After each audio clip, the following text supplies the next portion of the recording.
Falando, né, nesse tipo de recurso, falando de hardware, falando de todos os dispositivos que a gente pode ter na rede, a gente obrigatoriamente tem que falar dos equipamentos mais antigos, que são o que a gente chama tecnicamente de equipamentos de legado, né? É o hub, é o caso típico do hub, né? Sistemas de legados são extremamente vulneráveis, porque você não tem mais atualização nem de hardware, nem de software para ele. Então, esse tipo de equipamento, hoje, você precisa ter cuidados adicionais. Tá?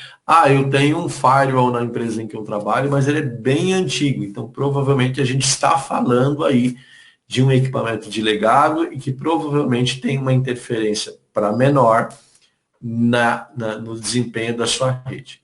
Tá bom?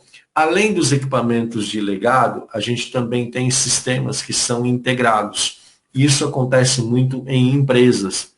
Então você tem lá um computadorzinho antigo que trabalha fazendo impressão de etiquetas. Tá bom? Então este é um equipamento de legado, mas ele é também um equipamento integrado. E é necessário que você tenha cuidados adicionais, por isso que a gente está falando sobre isso agora, de equipamentos de segurança, porque é geralmente uma porta de entrada para problemas nas redes atuais, ok? Dentro de uma rede, você também vai encontrar algo muito parecido com isto, né? Que são os patch panels, que na verdade são centrais de conexão de cabos. Tá? Se você tem um escritório pequeno, né, ou você já visitou ou trabalha no escritório pequeno, você já deve ter visto um armarinho.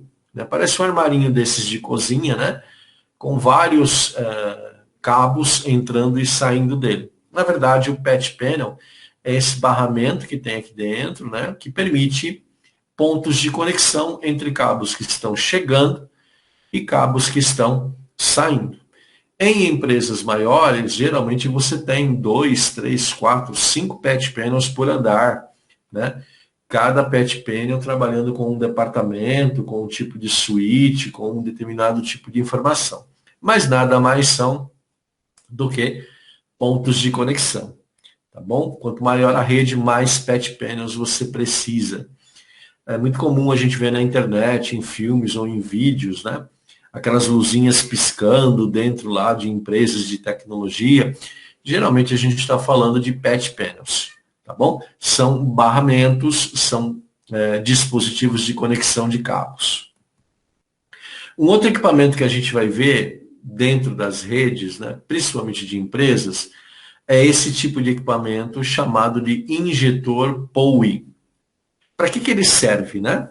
É muito comum que a gente tenha access points em locais bem distantes da empresa, pátios, áreas abertas, né? E geralmente, para que esse tipo de dispositivo funcione, além do cabo de rede, você vai precisar levar uma tomada, porque eles são dispositivos elétricos. Uma ferramenta que a gente usa, ou um recurso de hardware que a gente usa para eliminar esse tipo de situação, é esse injetorzinho POWI. Como é que ele funciona? Na verdade, ele tem uma grande sacada, né? Ele usa o cabo de rede, tá, para levar dados e para levar a energia elétrica para aquele access point que está bem distante. Então, o injetor POWI, ele é o responsável por levar dados e energia para aquele dispositivo. É óbvio que esse injetor, ele não é capaz de fornecer energia para outros equipamentos. Tá? Porque o cabo de rede, a gente vai ver daqui a pouquinho, os fiozinhos são fininhos. Então, ele é capaz, sim, de fornecer energia elétrica para um access point, para um outro roteador, mas não para um andar inteiro. Tá? Então, injetores POWI são equipamentos de rede, que a gente tem dentro de uma rede, e que permitem levar a energia elétrica dentro de um cabo de rede. Tá bom? Pequenas quantidades, mas ele consegue fazer isso de forma muito eficiente. E é um recurso muito interessante para você não ficar com aquele excesso de fios. Um outro equipamento que a gente tem, na verdade, funciona ao contrário desse que eu acabei de apresentar. Ele usa os cabos de energia elétrica para transmitir dados. Então, a gente tem esse tipo de recurso, né, evitando que você passe mais cabos de rede, porque você está usando aqui apenas os cabos de energia elétrica. Hoje, a gente tem aqui mesmo no estado de São Paulo, alguns condomínios que já trabalham com esse tipo de tecnologia. Então, você não faz um cabeamento adicional para a rede. Você usa o próprio cabeamento de energia elétrica. E não há nenhum custo adicional para isso, tá? Porque os dados eles trafegam pela rede em frequência diferente, em intensidade diferente do que a rede elétrica domiciliar. Então a gente consegue usar esse tipo de dispositivo ao contrário do POI, né? O POI ele agrega ao cabo de rede a energia elétrica. Aqui é o contrário. A gente usa a rede elétrica para transmitir dados, tá? É uma possibilidade, é uma tecnologia nova, diferente, que vai permitir alcançar aí e evitar a poluição de cabos dentro de uma construção, dentro de um escritório. Tá bom? Eu falei lá atrás das plataformas de acompanhamento de redes locais, mas aqui eu estou falando para vocês de acompanhamento de redes sem fio, de redes baseadas em nuvem. Então, esse tipo de plataforma também é um serviço de rede, também está disponível, mas permite que, através de um navegador à internet, um administrador de rede consiga verificar vários pontos de acesso sem fio de um único local. Então, esse tipo de plataforma, ela pode ser alugada, ela pode ser adquirida, pode ser comprada, e permitir que administradores de rede gerenciem todo um parque de máquinas de rede wireless à distância.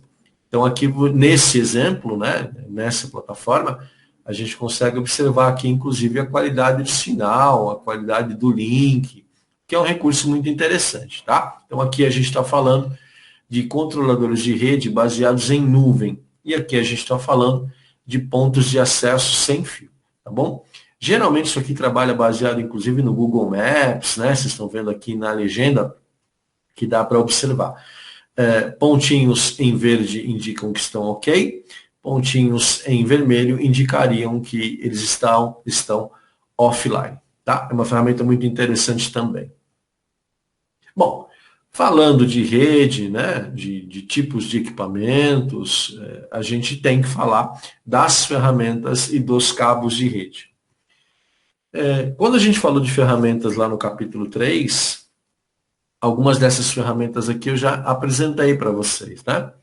E agora a gente reforça, porque elas são fundamentais para uma boa manutenção e para uma boa produção de uma rede de dados. Então a gente tem aqui um alicate de corte, o alicate de corte padrão, que a gente usa para cortar cabos, né? A gente tem um amiguinho dele, que é esse outro alicate aqui, que também corta cabos, mas a principal função dele é descascar as pontas. Então, você geralmente precisa tirar o plástico das pontas para poder colocar os conectores, né? Para fazer os encaixes. Então, você usa este tipo de alicate, que é o descascador de cabos. A gente tem aqui do lado direito um instrumento muito importante para fazer cabos de rede, né, cabos de cobre, que é uma ferramenta para fazer a crimpagem dos conectores, ou seja, a montagem dos conectores. É um alicate que a gente chama de crimpador, tá? Este daqui especificamente, né, é um modelo que serve tanto para coaxial quanto para cabo de rede comum, tá? Mas existem elementos que são específicos para um ou outro tipo de rede. Aqui a gente tem uma ferramenta de perfuração. Essa ferramenta ela é utilizada para fazer aquelas tomadinhas de parede, tá? É como se fosse uma pinça bem grande, né, para você poder trabalhar. Aqui, nesta indicação que eu estou fazendo agora, a gente tem um testador de cabo. Então, a gente consegue, colocando as duas pontas aqui, verificar se esse cabo está íntegro, se ele está funcional. Aqui, onde eu estou indicando, a gente tem a sonda. Essa sonda eu já comentei sobre ela, né? É para você descobrir onde tem conduítes dentro da parede. Então, é uma ferramenta muito importante quando você vai fazer uma obra uma ação onde você não tem um mapa de passagem dos conduítes, então você usa esse tipo de ferramenta. E aqui a gente tem um notebook, na verdade, com um software, né, preparado para fazer o gerenciamento da rede wireless. É a mesma funcionalidade daquelas plataformas que eu apresentei para vocês agora há pouco. Só que aqui você usa um software num equipamento seu. Você não está contratando uma plataforma online para poder fazer isso. Tá bom? Essas ferramentas todas a gente tem na escola, né? A gente tem recursos disponíveis lá para vocês e a gente espera, assim que possível, levá-los até lá para executar esses exercícios, né? Essas tarefas de montagem, de testes de cabos e tudo mais. Mas é importante saber que você tem ferramentas específicas para cada tipo de cabo, para cada tipo de conexão. Aí você pode dizer para mim assim, mas o alicate descascador eu posso fazer com alicate de corte, né? Sim, você pode, não tem problema nenhum. Só que faça isso durante o dia inteiro para você ver como é que isso vai ficar, tá bom? Bom, vamos falar um pouquinho dos tipos de cabos, né? A gente já falou também quando apresentamos os meios de propagação.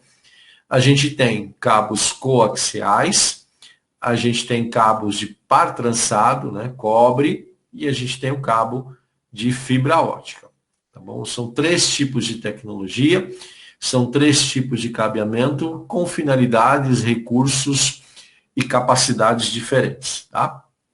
Falar um pouquinho do cabo coaxial. Você já deve ter visto, ele era muito usado, né, em conexões de antena, de sinais de antena, e hoje ele passa a ser utilizado também em redes híbridas, né, para poder levar informações de TV a cabo e telefonia. Um cabo coaxial, ele tem esse formato, essa aparência, né, ele tem revestimento externo. Logo abaixo ao revestimento externo ele tem uma malha protetora, mais um isolante plástico e só no meio é que a gente tem o condutor de cobre. Nas pontas a gente tem os terminais, né, que são basicamente desses 3 tipos que estão indicados aqui. Ele tem uma boa transferência de dados, né, permite velocidades interessantes, permitem uma boa banda, né? Ou seja, você consegue incorporar vários recursos dentro desse mesmo cabo. Então você pode levar TV, telefone, internet, como eu acabei de dizer. Mas ele tem um problema de rigidez, né? Ele não consegue fazer curvas de 90 graus. Então tem todo aí uma engenharia, entre aspas, para você poder fazer a passagem desse cabo, tá bom? Ele tem essa blindagem em malha aqui, para evitar interferência eletromagnética, tá? Então você tem esse recurso adicional para garantir ali que os dados chegarão íntegros. O cabo de par trançado também é cobre, né? E dentro do mesmo cabo a gente tem 4 pares de fios, tá? Que são entrelaçados, tá bom? Esse aqui é um cabo de par trançado, tá bom? O nome já está dizendo o que a gente tem aqui dentro. E todo cabo de par trançado tem 8 fiozinhos. São 4 pares. E cada par trabalha sempre associado. Então, este branco aqui, né, que eu estou apontando, ele faz par com o marrom. Esse branco aqui faz parte do parzinho verde. E assim, sucessivamente. Por que eles são trançados, né? Por que eles são desta forma? Para evitar interferência eletromagnética, interferência por radiofrequência. Você não consegue zerar, mas você consegue minimizar.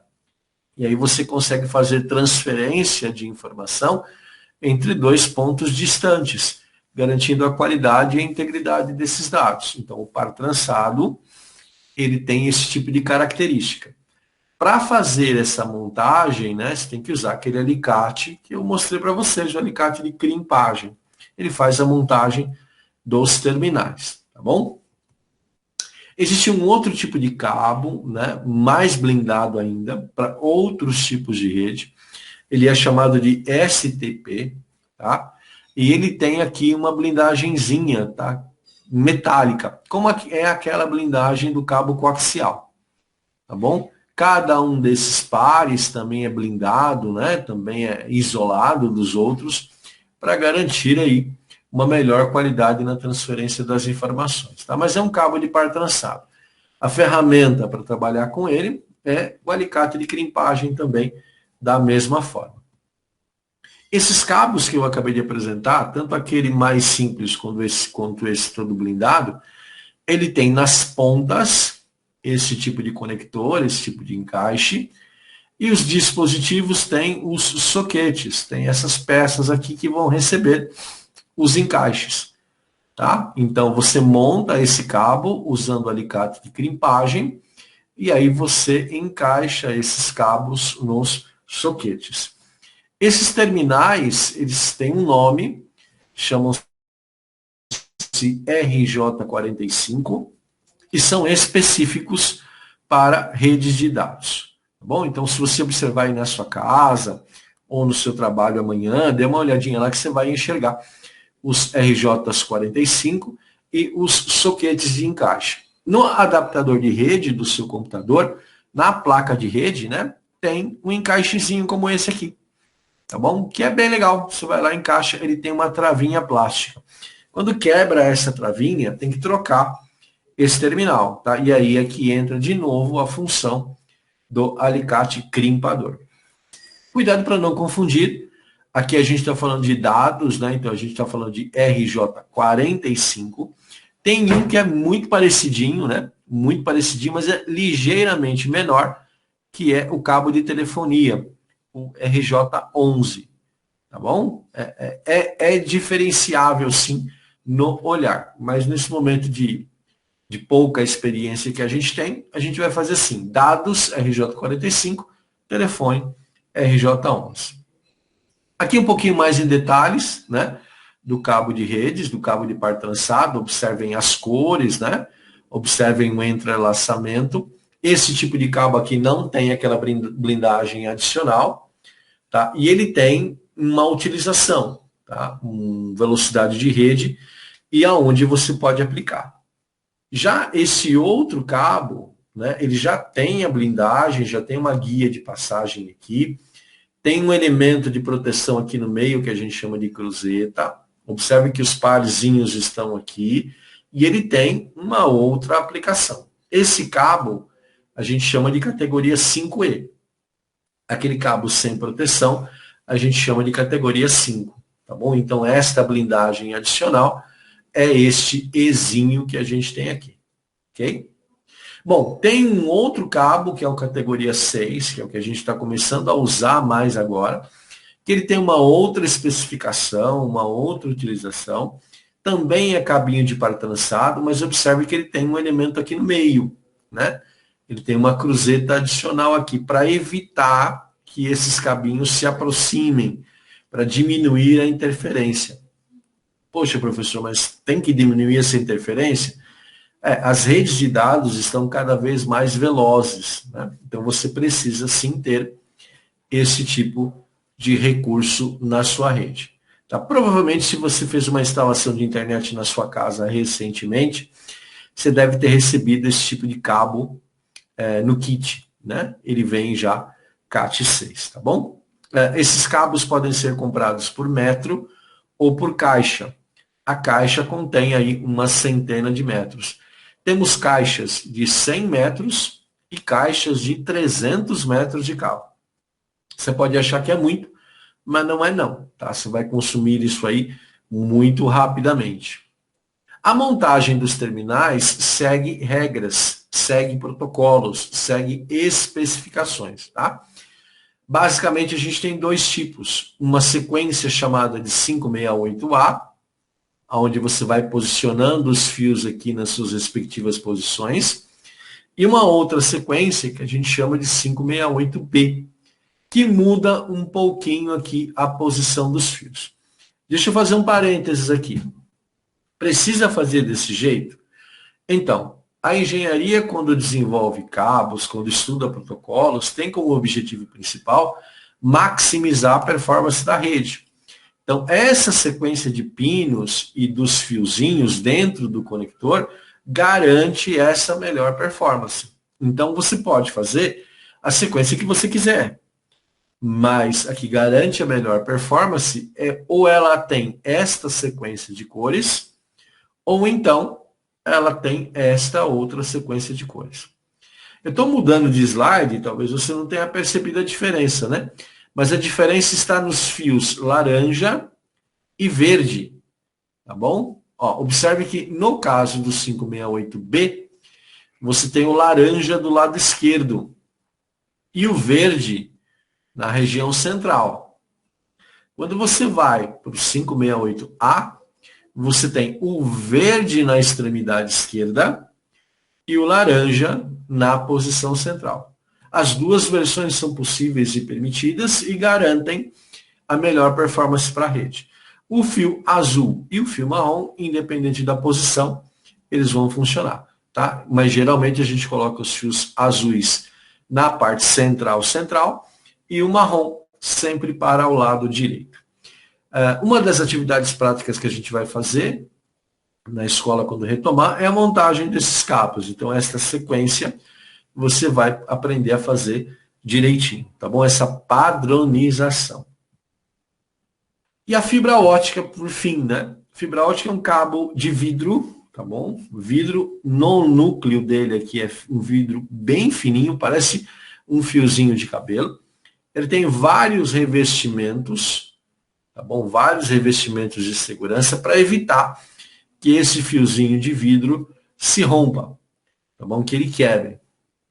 A fibra ótica, ela não sofre nenhum tipo de interferência eletromagnética ou de radiofrequência, tá? Então você pode usar um cabo de fibra ótica em locais em que você tenha muita poluição por radiofrequência, ambientes de fábricas, por exemplo, né? Ou dentro de data centers, daquelas centrais onde você tem inúmeros computadores funcionando.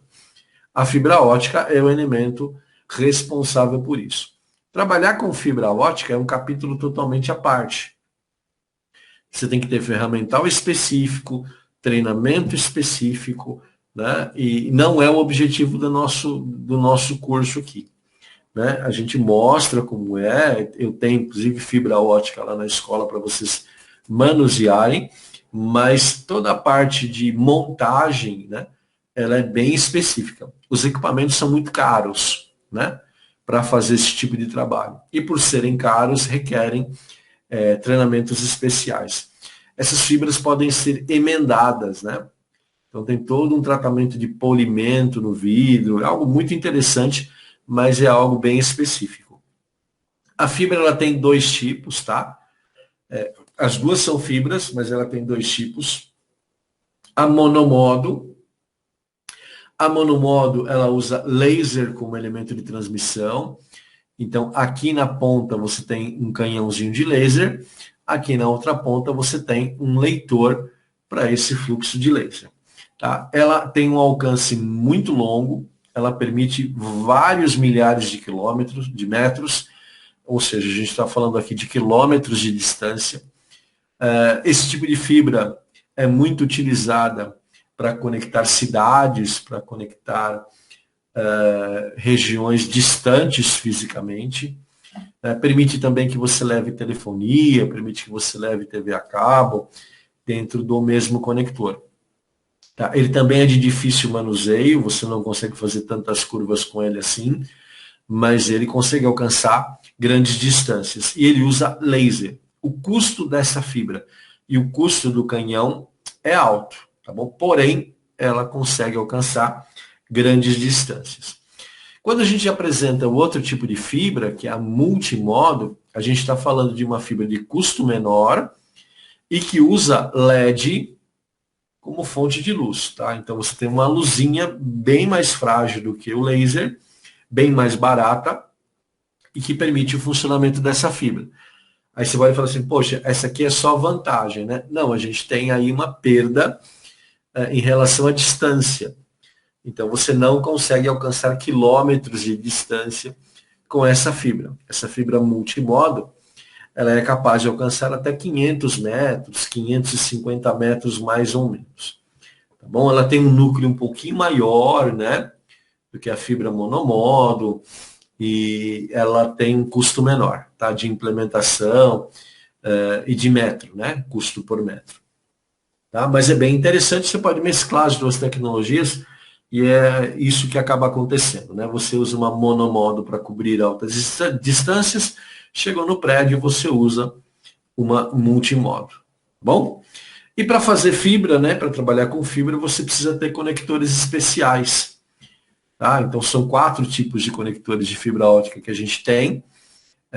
Um mais atual, que é o último que eu vou mostrar para vocês, mas a gente tem esse tipo de conexão aqui. Repito, né? Precisa ter uma ferramenta especial para fazer isso, tá bom? Para fazer esse terminal, essa terminação.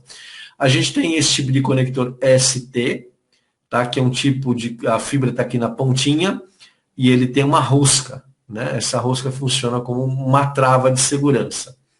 Para encaixar, você rosqueia, para desencaixar, você desenrosqueia. Um detalhe importante, em operação, você nunca deve olhar para a fibra. Você não sabe se aqui é laser ou se aqui é LED, né?